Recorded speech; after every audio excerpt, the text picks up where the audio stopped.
Hi കൂട്ടുകാരെ, നമസ്കാരം. പുതിയൊരു വീഡിയോയിലേക്ക് വീണ്ടും സ്വാഗതം. കഴിഞ്ഞ ദിവസത്തെ ക്ലാസ്സുകളെല്ലാം നിങ്ങൾ കണ്ടു കാണുമെന്ന് വിചാരിക്കുന്നു. ശനി ഞായർ ദിവസങ്ങളിൽ ക്ലാസ് ഇല്ല, എന്നാലും ഇന്ന് ഞാൻ നിങ്ങൾക്ക് ചെറിയൊരു ക്ലാസ് തരാം. കഴിഞ്ഞ ദിവസം ഞാൻ ഐബ്രോ പഠിപ്പിക്കുന്നതിൻ്റെ തിയറി ക്ലാസ് കാണിച്ചു തന്നിരുന്നു. അതുപോലെ തന്നെ ഐബ്രോ ചെയ്യുന്ന മെത്തേഡ് എങ്ങനെയാണെന്ന് കാണിച്ചു തന്നിരുന്നു. 3 വീഡിയോസാണ് ക്ലാസ്സിൻ്റെ ഇട്ടത്. അത് നിങ്ങൾ എല്ലാവരും കയറി കാണണം. ഇന്നും ഐബ്രോസ് ചെയ്യുന്ന വേറൊരു വീഡിയോയാണ് ഇടുന്നത്. ഓരോരുത്തരുടെയും പിരികം വ്യത്യസ്തമായിരിക്കും. അപ്പോൾ ആ രീതിയിൽ വരുമ്പോൾ നമ്മൾ എങ്ങനെ ത്രെഡ് ചെയ്യണം എന്നുള്ളതിനെക്കുറിച്ചാണ് പറഞ്ഞു തരുന്നത് ഇന്നത്തെ ക്ലാസ്സിലൂടെ.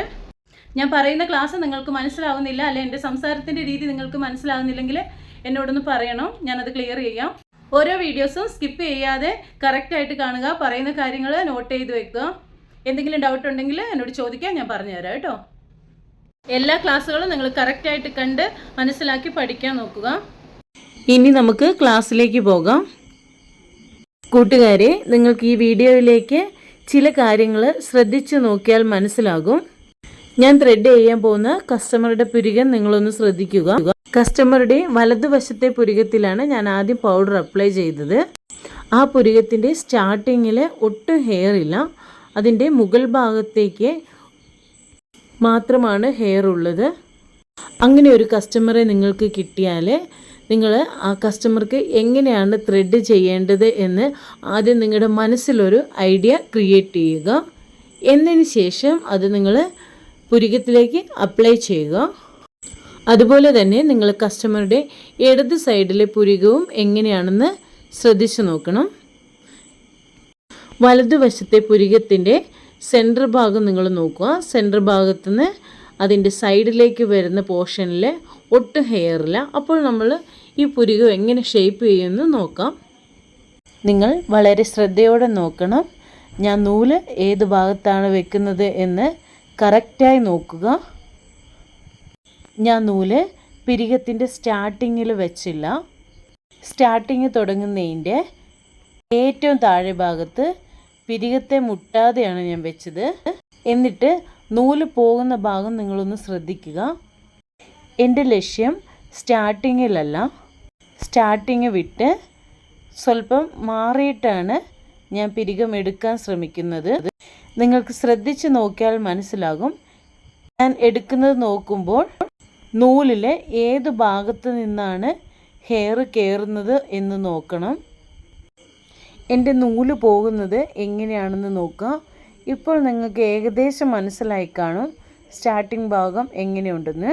ഈ കസ്റ്റമറുടെ പുരികം സ്റ്റാർട്ട് ചെയ്യുന്ന ഭാഗത്ത് മുകൾ ഭാഗത്ത് മാത്രമേ ഹെയർ ഉള്ളൂ, താഴ്ഭാഗത്ത് ഹെയർ ഇല്ല.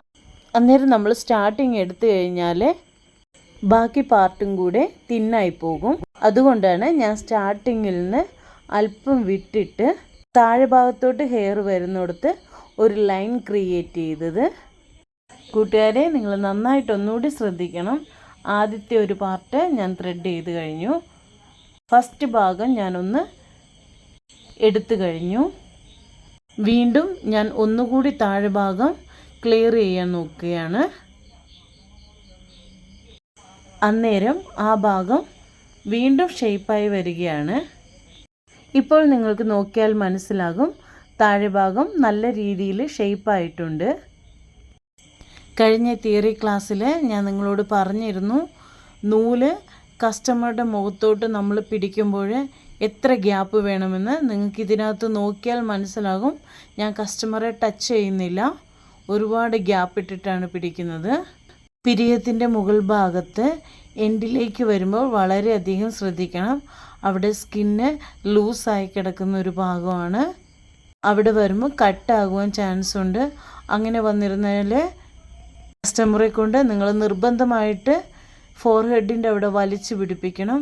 എന്നതിന് ശേഷം മാത്രം മുകൾ ഭാഗത്ത് എടുക്കുക. ഏത് പുരികമാണോ നമ്മൾ ത്രെഡ് ചെയ്യുന്നത് ആ പുരികത്തിൻ്റെ മുകൾ ഭാഗം നെറ്റിയോട് ചേർന്ന് വരുന്ന എല്ലാ ഭാഗവും അതേ സമയത്ത് തന്നെ ക്ലീൻ ചെയ്ത് വിടുക. അതിനുശേഷം എക്സ്ട്രാ നിൽക്കുന്ന ഹെയർ കട്ട് ചെയ്ത് കളയുക. നിങ്ങൾ ഒന്നുകൂടി നോക്കുക. മുകൾ ഭാഗം എല്ലാം ക്ലിയർ ചെയ്തതിന് ശേഷം എക്സ്ട്രാ ഇനി എവിടെയെങ്കിലും ഷേപ്പ് ചെയ്യാനുണ്ടോ താഴോട്ടുണ്ടോ എന്ന് നോക്കിയിട്ട് ഞാൻ ഒന്നുകൂടി അവിടെ ത്രെഡ് ചെയ്യുകയാണ്. ഇതിനകത്ത് ഞാൻ കസ്റ്റമറെ കൊണ്ട് പിടിപ്പിച്ചിട്ടില്ല, ഞാൻ അല്ലാതെ ത്രെഡ് ചെയ്യുകയാണ്. എനിക്ക് പ്രാക്ടീസ് നന്നായിട്ടുള്ളത് കൊണ്ടാണ് ഞാനങ്ങനെ ത്രെഡ് ചെയ്യുന്നത്. ആ പോർഷൻ കട്ടാവില്ല എന്ന് എനിക്ക് ഉറപ്പുണ്ട്.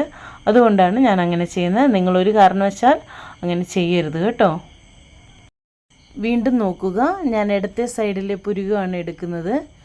കസ്റ്റമർ പിടിക്കുമ്പോൾ അവർ പിടിക്കുന്നത് കറക്റ്റ് അല്ലാതെ വരുമ്പോൾ ഞാൻ എങ്ങനെയാണ് അവരെ കൊണ്ട് പിടിപ്പിക്കുന്നത് എന്ന് നിങ്ങൾ നോക്കുക. ചുമ്മാ പിടിപ്പിക്കരുത്. താഴെ മുകളിലുമായിട്ട് അവർ പിടിച്ചു തരുന്നതിലും നമുക്ക് കറക്റ്റായിട്ടൊന്ന് ഷേപ്പ് ചെയ്യാൻ എളുപ്പമായിരിക്കും. ഞാൻ ആദ്യം പറഞ്ഞതുപോലെ പറയുകയാണ്, ഈ പുരുകത്തിൻ്റെ എവിടെ വെച്ചിട്ടാണ് ഞാൻ ലൈൻ ക്രിയേറ്റ് ചെയ്യുന്നതെന്ന് നിങ്ങൾക്ക് ശ്രദ്ധിച്ച് നോക്കിയാൽ മനസ്സിലാകും. എപ്പോഴും പുരുകം എടുക്കുമ്പോൾ പുരുകത്തിൻ്റെ സെൻറ്റർ ഭാഗം വളരെയധികം ശ്രദ്ധിക്കണം. നമ്മൾ പ്രാക്ടീസ് ഇല്ലാതെ വരുമ്പോൾ നൂല് കയറി പിടിക്കുവാനുള്ള സാധ്യതയുണ്ട്. അപ്പോൾ സെൻറ്റർ ഭാഗത്ത് നിന്ന് ഒരുപാട് ഹെയർ പോകാൻ ചാൻസ് ഉണ്ട്. അതുകൊണ്ട് നിങ്ങൾ ആദ്യമേ ആരുടെയും പുരുകത്തിൽ പഠിക്കരുത്, അല്ലാതെ ബാലൻസ് ചെയ്ത് പഠിക്കുക. ബ്യൂട്ടീഷ്യൻ കോഴ്സ് പഠിക്കുന്ന കുട്ടികളാണെങ്കിൽ പോലും പെട്ടെന്ന് കയറി പുരുകത്തിൽ നിന്ന് എടുക്കരുത്. നോക്കുക, ഞാൻ ആദ്യത്തെ ഒരു റൗണ്ട് എല്ലാം ക്ലീൻ ചെയ്തു. അത് കഴിഞ്ഞ് ഞാൻ ഒന്നുകൂടി ഒന്ന് ഷേപ്പ് ചെയ്യാൻ പോവുകയാണ്. ഷേപ്പ് ചെയ്യുമ്പോൾ ഞാൻ എവിടെ നിന്നാണ് അത് ഷേപ്പ് ചെയ്യുന്നതെന്ന് നിങ്ങളൊന്ന് ശ്രദ്ധിക്കുക. ഒന്ന് കറക്റ്റ് ചെയ്തതിന് ശേഷം ഞാൻ ഫ്രണ്ട് ഭാഗത്ത് നിന്നിട്ട് പുരുകത്തേലേക്ക് നോക്കുകയാണ് എവിടെയാണ് ഷേപ്പ് ചെയ്യേണ്ടത് എന്ന്. പുറകിൽ നിന്ന് നോക്കിയാൽ നമുക്ക് ഷേപ്പ് കറക്റ്റായിട്ട് മനസ്സിലാകില്ല. ഫ്രണ്ടിൽ തന്നെ വന്ന് നിന്ന് നോക്കണം. നിങ്ങൾക്ക് വീഡിയോയിലേക്ക് നോക്കിയാൽ മനസ്സിലാകും. എനിക്ക് വേണ്ട പോർഷൻ ഞാൻ ഷേപ്പ് ചെയ്തു.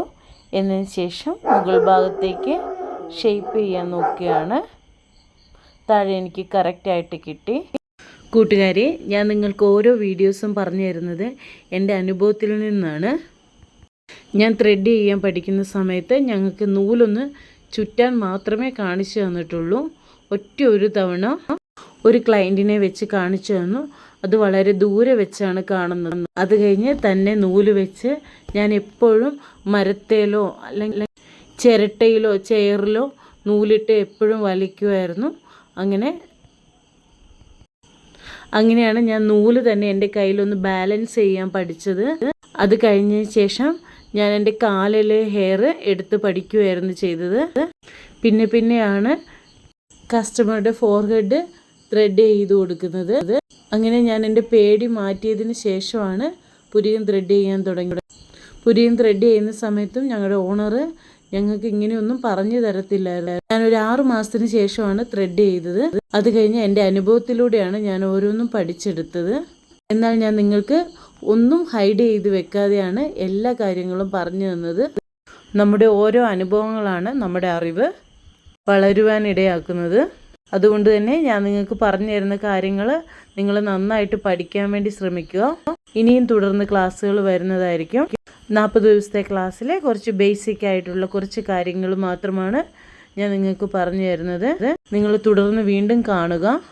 വീഡിയോ ഇഷ്ടപ്പെടുകയാണെങ്കിൽ നിങ്ങൾ എന്നെ സപ്പോർട്ട് ചെയ്യണം, സബ്സ്ക്രൈബ് ചെയ്യണം, ലൈക്ക് ചെയ്യണം, ഷെയർ ചെയ്യണം, കമൻറ്റ് ചെയ്യണം. നിങ്ങൾക്ക് ഈ പുരികത്തിൻ്റെ സ്റ്റാർട്ടിങ്ങിലേക്ക് നോക്കിയാൽ മനസ്സിലാകും ഹെയർ വളരെ കുറവാണ്. അതുകൊണ്ടാണ് ഞാൻ നിങ്ങളോട് താഴ്ത്തി എടുക്കാൻ വേണ്ടി പറഞ്ഞത്. ഏറ്റവും താഴെ വെച്ച് ലൈൻ ക്രിയേറ്റ് ചെയ്യാൻ പറഞ്ഞത്. ഇപ്പോൾ മനസ്സിലായി കാണുമല്ലോ. ഏറ്റവും സ്റ്റാർട്ടിങ്ങിൽ പുരികം കുറവുള്ള ഭാഗത്തുനിന്ന് ഞാൻ ലൈൻ ക്രിയേറ്റ് ചെയ്താൽ ഈ പുരികം കുറച്ചുകൂടെ തിന്നാകും. ഇപ്പോൾ നമ്മൾ ഉദ്ദേശിച്ച വീതിയിൽ തന്നെ കിട്ടി. ഇനി പുതിയൊരു വീഡിയോയുമായി വരുന്നതായിരിക്കും. Okay, bye bye, see U.